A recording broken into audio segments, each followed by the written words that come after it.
I believe we are ready to move on to our next information item, the annual recruitment and staffing report.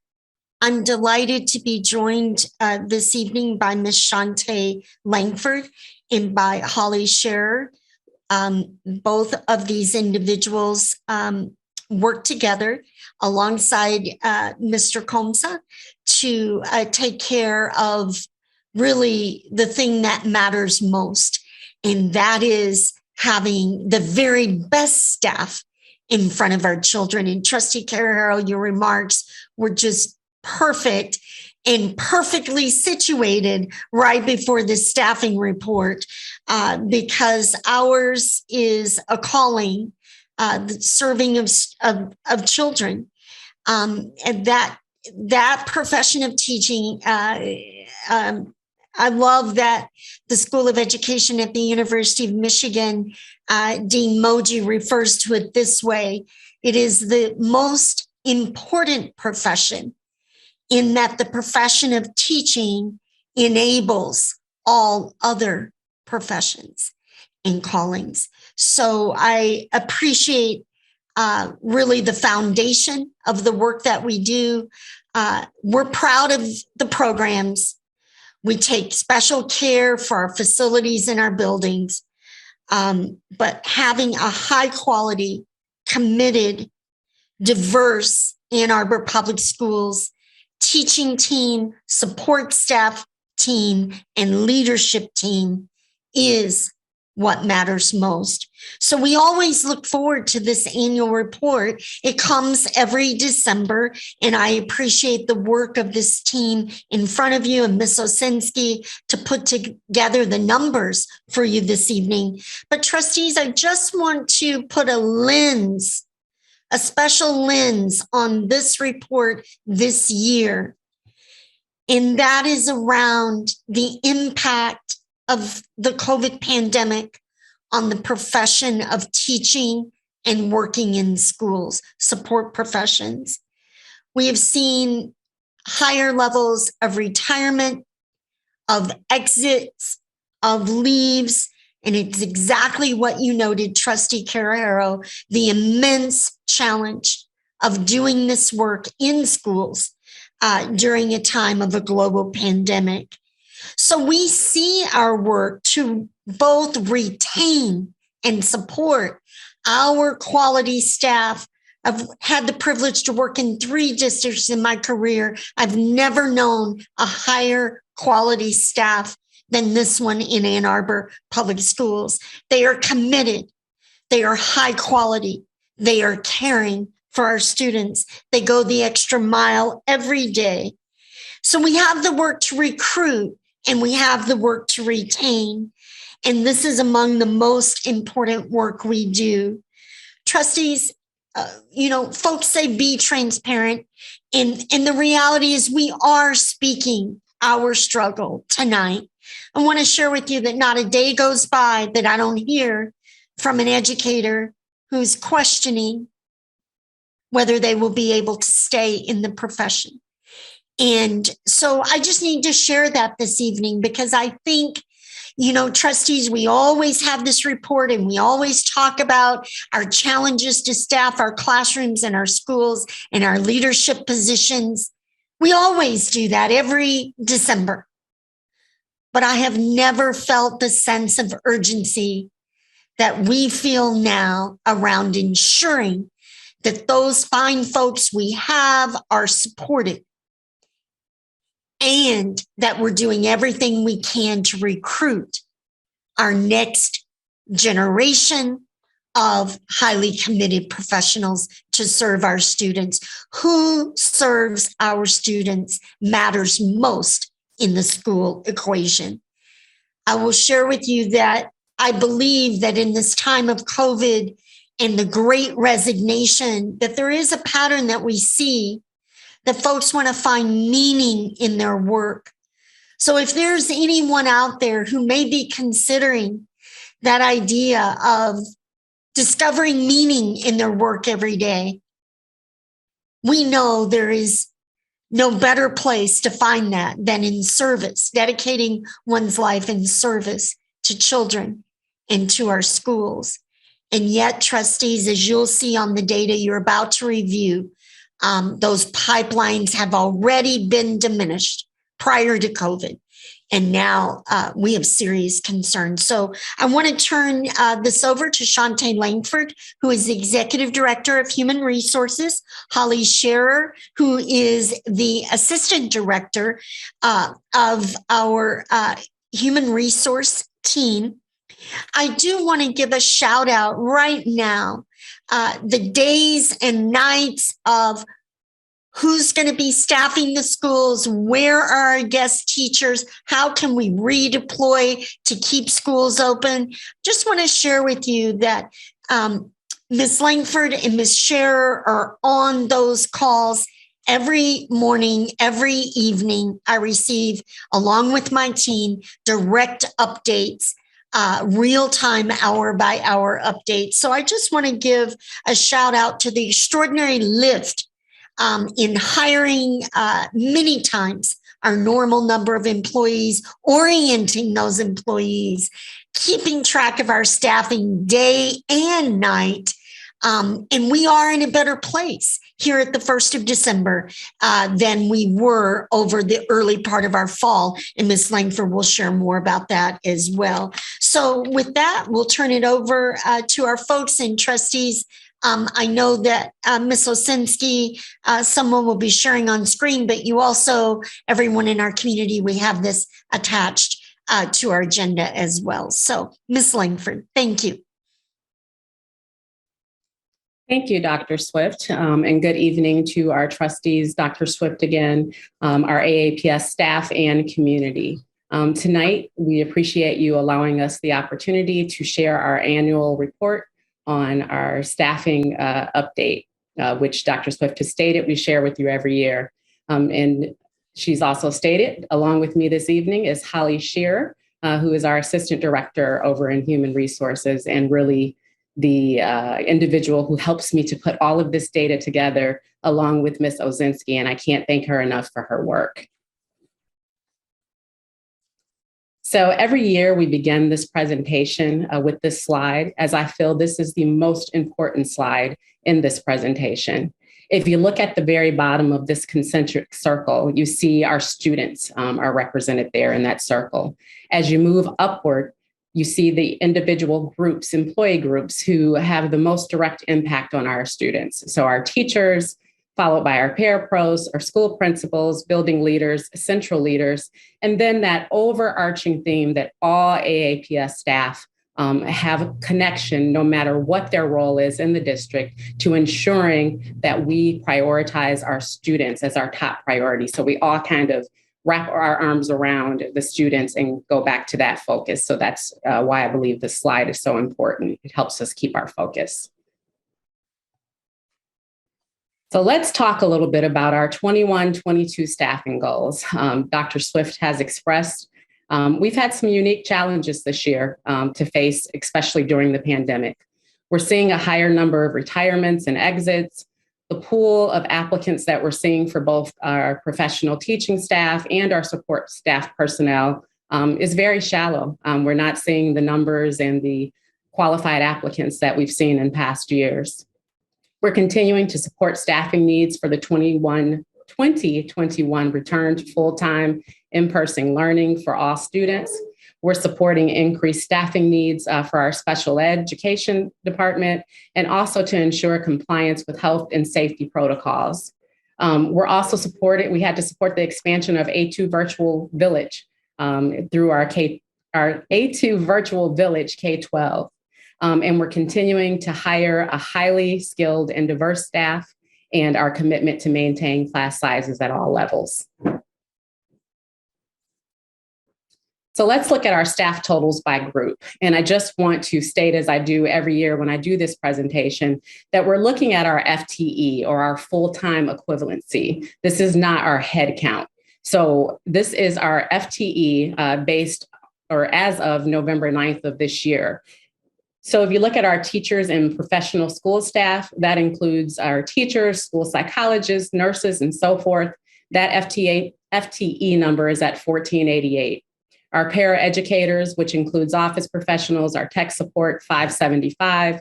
our school principals at 32, our building leaders are at 34, and our central leaders at 24, bringing us to a total of 2,153 FTE. So from July 1st through November 9th, we have hired 134 new teachers. Of those new teachers, 83% of those have been white or Caucasian, 4% Hispanic, 4% Asian, 6% African American, 2% Hawaiian Pacific, and 1% American Indian. And the reason I'd like to show you this slide is just to reiterate that every year we're seeing our number of minority staff, teaching staff increase. And this is the first year since I've been doing this presentation that we've actually seen the American Indian category have that 1% in it. So that's something that we're definitely proud of.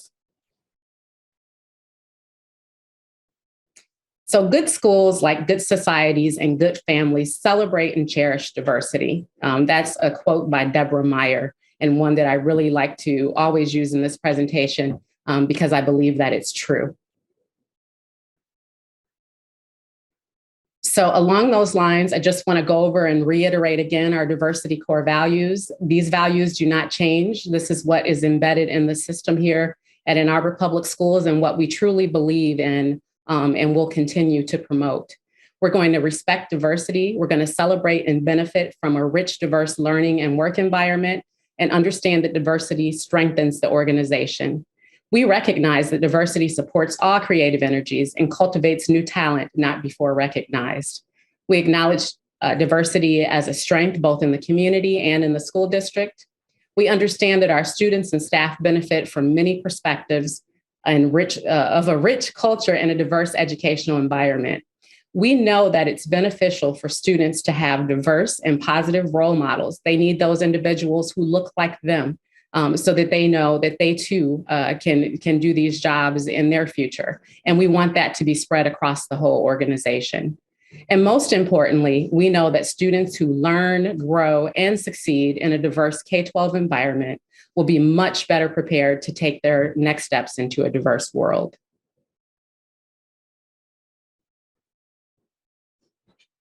So we're going to spend the next several slides getting into the data a little bit here. So the first area that we'll look at is the student and teacher race and ethnicity data as compared to our state and national levels.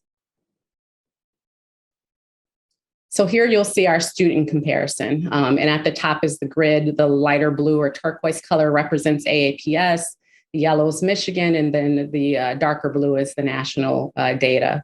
So I won't go through each category, but I will just show a few comparisons of where we are against national and state. So if you look at our white Caucasian population of students, we're pretty much even with the national level. We're 1% off there, and the state seems to be a little bit higher. Our African American student population, not far off from the national level again, a little less than our state data. And then if you go down the line, you see that our American Indian and Alaskan Native population is at 1%, which is kind of across the board there.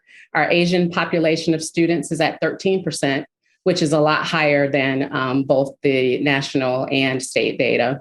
And then our Hispanic data is at 3%, which in reverse is a little bit lower than our state data and a lot less than our national data.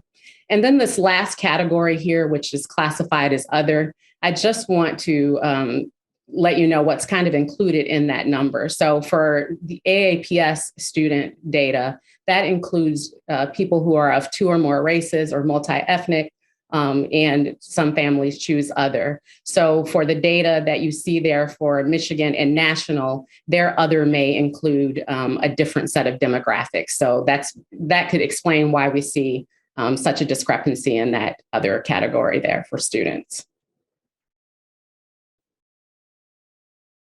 All right, our teacher comparison. So as you can see, our AAPS data, we're pretty much, again, at the national level, about 3% off there. We're at 82% for our white Caucasian population. Our African American population of teachers, we're higher than both the state and national level.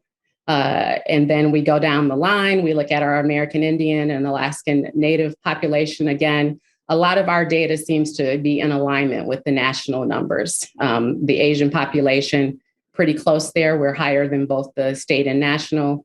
We go down through Hispanic and then again our other, which I know you can see there. So now we'll take a look at our student and staff race and ethnicity data over the last 4 years. So we'll just do a quick 4-year look back for each of our groups. So this again is our AAPS student population, and this data goes back to the 18-19 school year, which doesn't seem like 4 years ago, but I guess that it is. Our white and Caucasian population, as well as our Asian, our African American population, all seem to be pretty consistent. We've really stayed around the same percentile when it comes to those 3 categories.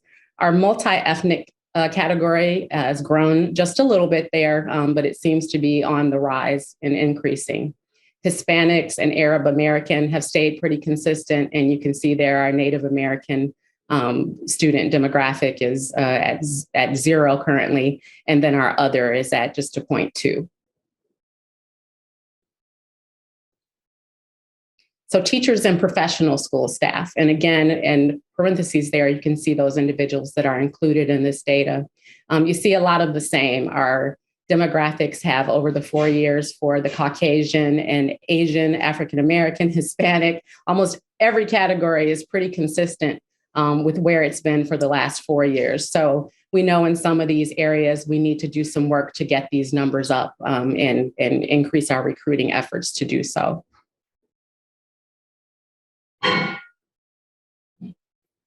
Our para-educators and other school support staff in the category of white and Caucasian has decreased just a little bit there.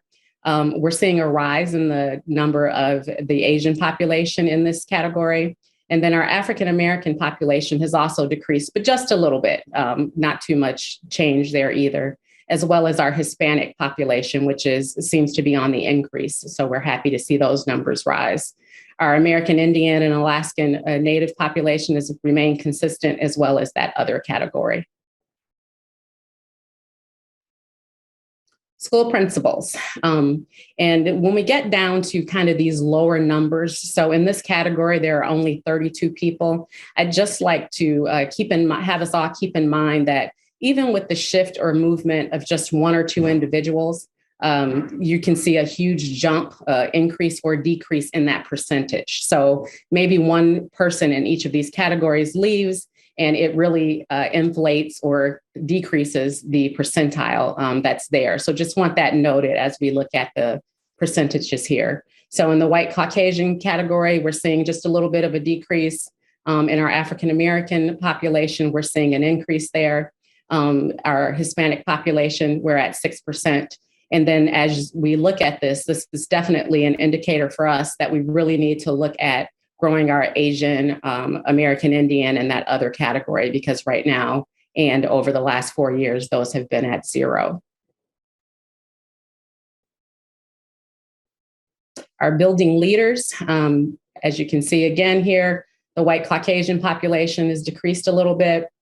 Our Asian population is an area of concern where we really need to increase our recruiting efforts in that area. Back in 2018, we did have probably, I'm going to just take a guess that maybe there was one person there and we had just a little bit of a percentage there, and now we have nothing. And that is consistent with the American Indian, Alaskan Native population, as well as the other. And then our Hispanic population in this category has remained consistent over the last couple of years. And then lastly, our central leadership.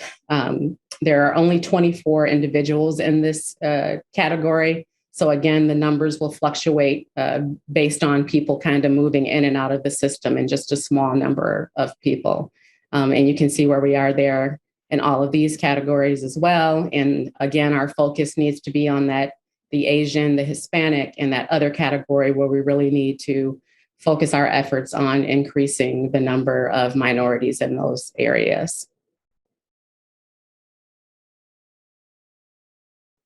All right, so now we're going to take all of this data and compare it to the student data and where students sit based on race and ethnicity compared to our staffing groups.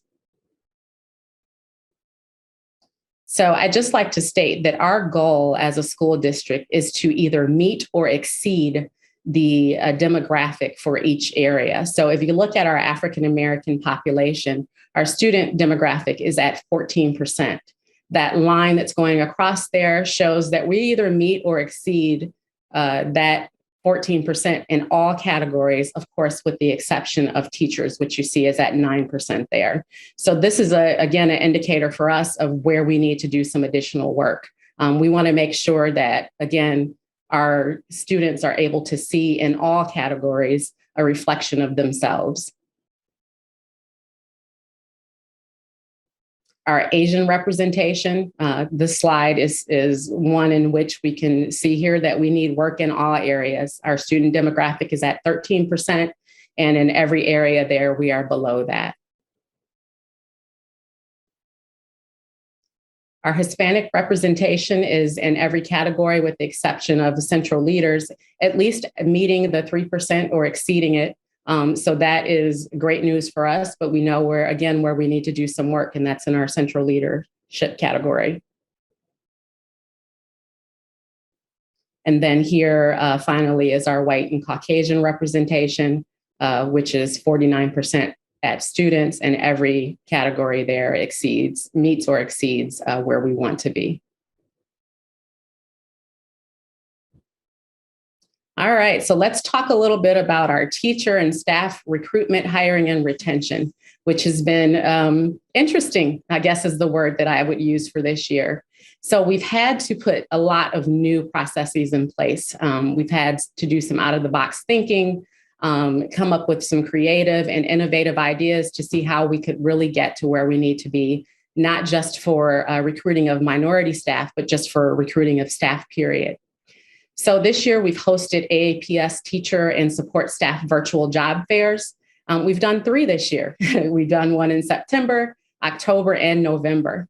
And we had 110 applicants in totality participate in these job fairs.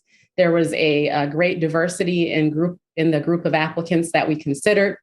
We offered on-the-spot screening interviews, which was really something. And I just have to pause here and thank everyone who helped us to interview those candidates, because without anyone participating or helping us, we would not have been able to accomplish what we did. So that's our central leaders, our principals, our parapros even joined in to help us interview other parapros, some staff from Rec and Ed, and especially I have to thank Mr. Fred Klein and Mrs. Tamala Bell, who participated in every single job fair that we had to help us interview applicants. So that was really helpful. So of those 110 applicants, 93 applicants were advanced in our selection process. So that means we moved them on to say these candidates should at least be considered for another look. That pool of viable candidates was then shared with our principals to move forward in the hiring process. And part of the rationale behind doing this is that we know our administrators are overwhelmed, as most people in this system are at this time, but we wanted to at least be able to provide them with screened applicants who look good, who have some potential, so that they could move them forward in the hiring process and not have to worry about doing that first step. So this resulted in many of these applicants being offered positions. So we feel that the job fairs, virtual job fairs, are something that has brought us success, and we're going to continue to do these job fairs probably monthly. We won't do one this month in December as it's a short month, but we most certainly plan in January to get right back at it. We've hired 5 to 6 guest teachers who are assigned to every building. And I will state that we are struggling to get 5 to 6 guest teachers in some of our buildings, but most buildings do have that number of of guest teachers, which are our substitute teachers. What this does for our buildings is it gives them the opportunity or the opportunity to be able to place these guest teachers in roles when their teachers maybe call in that day, when teachers are taken out on long-term assignments, they have someone there who's backup. And this helps us to keep the doors open and continue to support our students face-to-face daily. So that's one of the new things that we've done this year. And we think that that has been truly helpful. We're also recruiting from that pool of guest teachers. We hear back from our principals, those that are doing just an exceptional job, and we're looking to hopefully hire or interview and hire some of these individuals for the 22-23 school year. We've held weekly new hire orientations to introduce and reinforce district values on diversity and equity, as well as many other things that new staff need to know. This year, since July, we've hired 408 employees, and again, 134 of those individuals are teachers. We have new hire orientations weekly, and they average about 15 to 20 participants each week. And here again, I just need to take a pause and thank my HR team. Holly and the team of individuals that we have in HR have really stepped up to help out and make sure that we are able to have these new hire orientations, that we're able to process staff at a time where we in HR ourselves have had 4 staff members decide to exit. And our turnover there of 4 staff members was detrimental. And we had the staff that are there just really step up. So I just want to thank everyone in HR for continuing to stay on and to help us get through what was a difficult time. Our 4th person is scheduled to come on board January 3rd, and then we will be back to being fully staffed. So we're looking forward to that. Some other things that we've had that are new this year is that we've had to manage a shift in the nature of hiring timelines. Hiring is ongoing. Hiring has always been ongoing, but this year hiring is ongoing where we're looking at daily reaching out to individuals who are recommended for positions and offering positions. And this is occurring daily. We have a lot of mid-year movements going on. Staff, of course, are leaving due to the pandemic, and that was really big at the beginning of the school year. But then we're seeing retirements and resignations at very unusual times of the year. Most staff normally wait until either the end of the school year or at semester break, but we're just seeing staff leave sometimes just randomly during the week, and it's throwing us off a little bit because we haven't typically seen that, so we're having to manage that. We've created an electronic work format and flow form for our hiring recommendations. This has definitely made a more efficient process. Our principals used to have to submit their paperwork to us. We'd have to wait for it to get over to Ballas. We go through the recommendation process and then, maybe a week later, look at reaching out to candidates. So with this electronic process, they are submitting their hiring recommendations after checking references directly to us. The approvals are done electronically, signatures are done electronically, and then our goal in HR is within 24 hours of receiving the hiring recommendation, we're making that call to the candidate to make the job offer, because we know that we're at a point where we don't have time to waste, and we don't want to lose candidates who may be considering other positions just because they haven't heard from us, because of course they would choose to come to AAPS. Exploring other electronic document handling options for HR. We're piloting a new form management system, and we hope that system is going to go live in 2022. And then something that we've been trying to do for years, we're trying to shift our personnel files from paper to electronic, which would be extremely helpful. Some of you may recall a couple of years ago, we launched our HR on the Road show, where we were actually going out to buildings every Friday, being available to staff for any questions that they had, any paperwork they wanted to turn in. It was kind of our way of taking the customer service out to them so that they didn't have to come to Ballas. So with the change and the pandemic, we're doing that remotely. So people are just able to drop in weekly with any questions that they have of HR. Some things that are still ongoing as part of our action plan. And this first bullet is one we're very proud of. We've continued our collaboration with EMU and the WISD to support our AAPS parapros in pursuit of their teaching certification in emotional impairment. We currently have 9 AAPS paraeducators participating in this program, and this is year 3. This was a 3-year program. So hopefully by the end of the year, we will have these individuals complete this program, and then hopefully be able to interview and hire them into some of our much needed emotional impairment and socially self-contained classrooms, as we know that that is an area that we really need more teaching staff in. So we're really looking forward to them wrapping up the program in the spring and then moving forward, coming out of those parapro roles, which will leave a hole there, but really helping us to fill our holes with some of our teacher openings.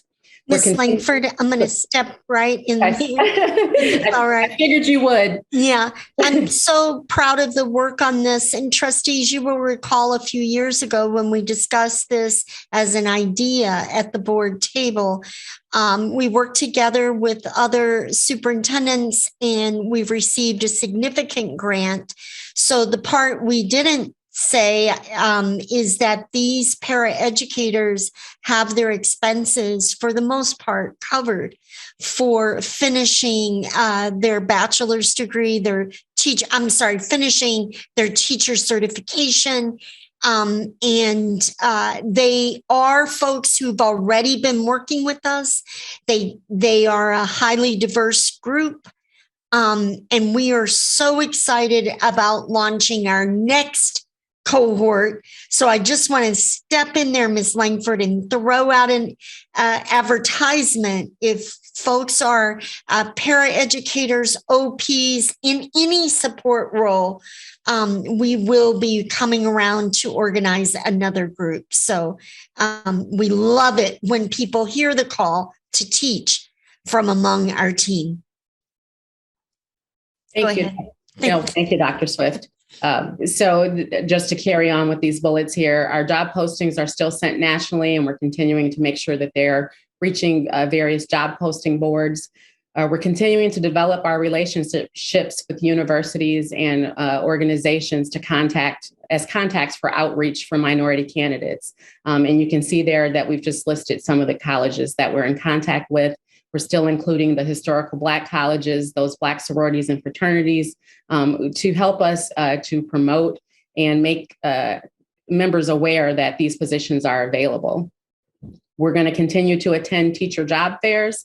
Last year was a little bit interesting, as most of those job fairs were either canceled or virtual, and the experience there was just a little bit different.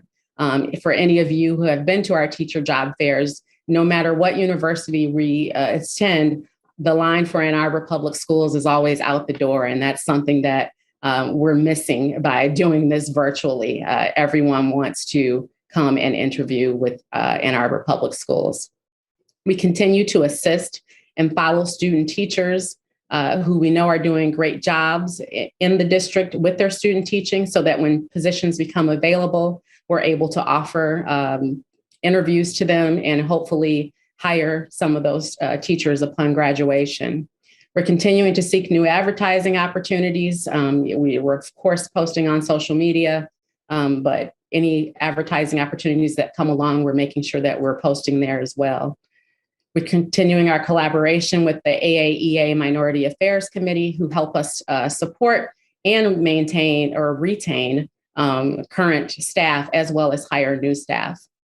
We collaborate with our district-wide equity team. And then we're continuing, and I know we've talked about this for a long time, to try to grow our Grow Your Own program for outreach to any AAPS paraeducators or other staff who are interested in pursuing teaching certification.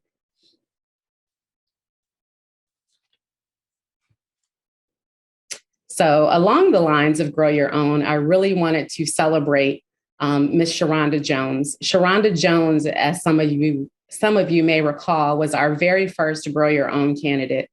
She worked at Forsyth as an office professional, I believe, for about 3 years. And she heard of our Grow Your Own program. She reached out to me looking for an opportunity to student teach. She worked her way through college. She student taught at Carpenter, which was a great experience. She interviewed later and was hired as a teacher, and she is currently doing a phenomenal job over at Hazley. But the reason I really wanted to celebrate her this evening is that she shared with me that she's taking her final class for her Master's of Education in Administration and Supervision, and really looking forward to continuing to grow here in Ann Arbor Public Schools. So I just wanted to stop and congratulate her for one, and for two, let her know that, you know, we're invested in her success, and we're hoping that she will continue her career here in AAPS. And we look forward to having further conversation with her, but we're really, really proud of her. And Ms. Langford, the beauty of that is the employee is able to retain their employment through the student teaching experience. And that isn't always possible except through the Grow Your Own. So it's a very important part. Yes, that is correct. Yeah, thank you. So just to talk about a few or some of our challenges that we're facing, and not just here in Ann Arbor Public Schools, but challenges that we're facing across the state. So this graph, and Ms. Shearer, Mr. Combs, and I attended a conference last week where this was the topic of discussion from one of the law firms that presented, and we just thought we'd share this with you. So this graph shows the Michigan teacher preparation enrollment status. So if you look at that blue line on top, the blue line represents the number of staff members the number of individuals who are enrolled in teacher programs. So it starts way back at 2013-14, and you see that the dip really happened there in 14-15 and kind of continued to happen throughout 17-18. And now it looks like that line is kind of on the up. So we're getting more people enrolled. The sad news to this is that yellow line or orange line below it represents the number of individuals who are actually finishing the program. So we're getting more people, you know, currently, or who are starting to go into the program, but we're seeing that the line where individuals are actually completing their teacher certification program is going down. So it's almost canceling out the individuals that are enrolling. So we're seeing our critical shortage list growing. We're seeing, you know, not a high number of candidates to select from. And some of this just represents the causes behind it. So again, another challenge that we're seeing is that teachers who hold valid teaching certifications are not working in the field of education. So this graph just represents the last couple of years numbers of teachers who currently hold a valid teaching certification. So you see that number there, 149, almost 159,000 people hold a valid teaching certification. Only 84,842 of those individuals are actually working and teaching in that field, which leaves 64,000 holders of a teaching certification who are doing something else, who have left the field, who may have never even entered the field of teaching, but they're doing something else while holding that cert. And then that last number down there just represents the number of that 149,000 who are still in state, which is 143,000. But then 6,190 staff members have moved out of state. So it just adds to that 64,000 number who are not currently working in the field. And then if you add 6,000 to that, you're looking at about 72,000 individuals of that 149,000 who are just not accessible because they're not here or not teaching, not wanting to work in the field.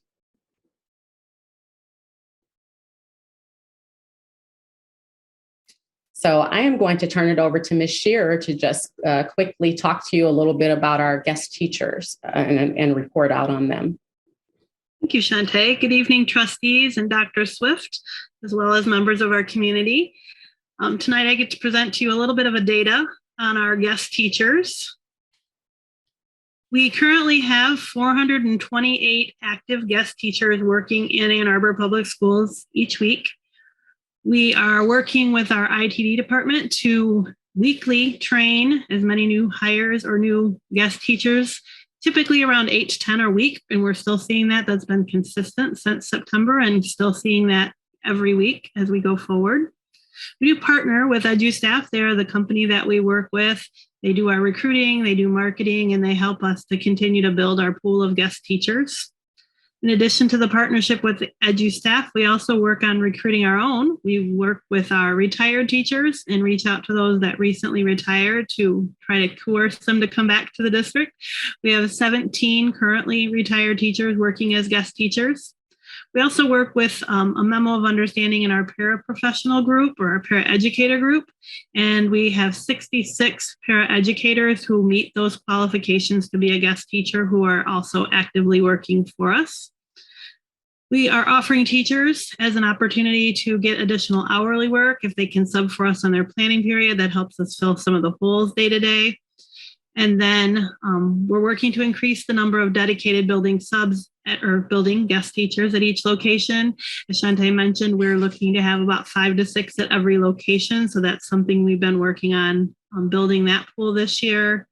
We're exploring what we're calling super subs. We're trying to get some district level guest teachers in place. And those can be our morning go-to people. So as we have spaces available on the morning that we can shift those super subs around. And then finally, we've been working on reviewing our rates and making sure that we're competitive around the county. And we've increased our rates for Mondays and Fridays because we know those are the tougher to fill days. So those are some efforts that we're doing to increase our guest teacher pool this year. And with that, I'm going to turn it back over to Shantae to talk about our next steps moving forward. Okay, so our next steps is really about how we're building a pipeline as we move forward. We are, of course, going to committed to continuing our efforts to hire, support, and engage minority staff. We're going to continue to increase our partnerships. We hope to develop more partnerships. We hope to extend our reach. We're going to set expectations to ensure current AAPS staff are able to work in a diverse environment. And one of the things that comes up often when we have our equity team meetings is a phrase that I just want to use here. And I can't remember if it was Dr. Hayward or Ms. Parks who said it, but we want to make sure that staff feel celebrated and not just tolerated. And that is just a powerful statement to me. And it's something that we want to ensure that not just our staff, our students, our families, and everyone who is in this system feels that when they enter our school buildings. We want to enhance our programs to retain minority staff once hired, make certain that all of our staff are aware of our equity team plan and that it's designed to focus on diversity, equity, inclusion, and accountability. We're going to continue to provide annual diversity and sensitivity training to all staff, recruit for strong, diverse candidate pools, and continue to hire the very best candidates. As I stated earlier, our virtual fairs are something that's here to stay. We're going to continue to do those monthly. We're going to interview teams. Our interview teams are going to continue to be required to have a diverse representation of staff. And then our professional development incorporates equity throughout. And I don't know how many of you have been able to experience some of the phenomenal leaders that we've had come to speak to our staff. And with the pandemic, one of the great things that has come about is that we're not only able to offer professional development opportunities to our teachers and our parapros, but this is something that's open to all staff. Anyone can come to these equity trainings that we're putting on, and Ms. Linden has done a great job, Ms. Parks, with getting presenters on board to speak with staff. And I think we're really shifting the culture. And then we're going to continue, of course, to work with our AAEA Minority Affairs Committee in an effort to continue to recruit and hire minority staff. So I'd just like to say in closing that this year has been tough for us. As difficult as it's been, we know that that staffing is not just an AAPS problem. It's a problem across the country. It's a problem with many businesses.